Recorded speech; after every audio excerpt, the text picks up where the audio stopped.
Preste atenção no que é primeiro a subscrição e depois você vai entender o porquê que é vantajoso fazer quando o PVP é maior que 1 e desvantajoso fazer quando o PVP é menor do que 1. Uma forma do fundo imobiliário crescer é a subscrição de cotas. É você chamar pessoas que já são investidoras ou pessoas que estão de fora desse tipo de investimento, ou seja, os cotistas do MXRF11 e os que não são ainda, a comprarem cotas do MXRF11. Porque aí se eu crio uma nova cota e posso vender ela agora pro mercado, eu consigo captar esse dinheiro pra mim sem nenhum tipo de juro. Nenhum tipo de juro. A única coisa que vai ter ali é uma taxinha pra subscrição. Então, em momentos de alta taxa de juros, os fundos sempre vão preferir fazer subscrição de cotas. Supondo hoje a situação do MXRF11, onde ele tem 4 bilhões de patrimônio. Ele quer captar mais 1 bilhão e aí ele vai ficar com 5 bilhões de patrimônio, certo? Esse 1 bilhão a mais que ele captar, ele vai investir em quê? Na sua maioria em CRIs, tá? Na sua maioria. Pode ser que ele invista um pouquinho em fundo imobiliário, um pouquinho em SPE, pode sim, mas a sua maioria vai ser investida em CRIs. E aí, meu amigo, primeira coisa que a gente precisa entender, subscrição é bom ou é ruim? Depende. Por que depende? Porque depende do que o gestor vai fazer. Imagina, vamos supor que esses 4 bilhões aqui, eles eram investidos em bons ativos e os ativos rendiam 1% ao mês, beleza? Então, quem tinha aqui um pedacinho desses 4 bilhões aqui de cotas, de patrimônio, ele tinha 1% de rendimento ao mês. Depois que o MXRF11 captou mais 1 bilhão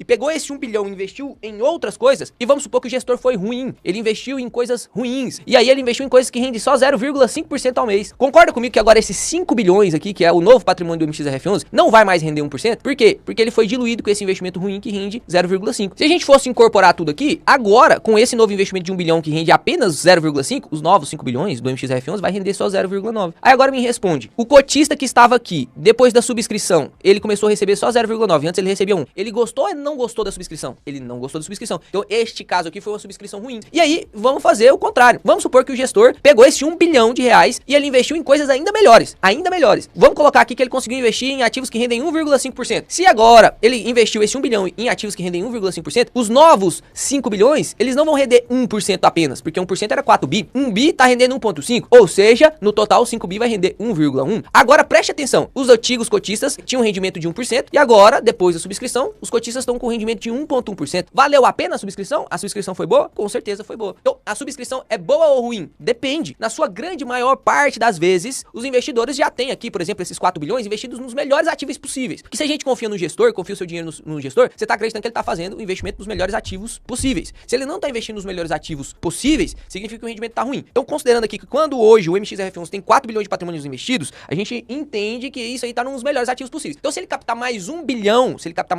é de se esperar e não seria errado ele só manter o rendimento. Se ele só manter o rendimento, ele pegou esse 1 bilhão aqui, ó, e colocou para render 1%, é bom. Por quê? Porque agora a gente tem 5 bilhões rendendo 1%. Antes a gente tinha 4 bilhões rendendo 1%, agora a gente tem 5 bilhões rendendo 1%. Ou seja, o rendimento da sua cota vai ser o mesmo. Você recebia 10 centavos antes, você vai receber 10 centavos agora. Não, então por que é bom se eu tô recebendo o mesmo tanto? Porque agora o fundo tá mais diversificado, ele tem mais patrimônio, ele tem mais números de CRIs investidos, ele é mais pulverizado, ele tem mais potencial de ganho de capital.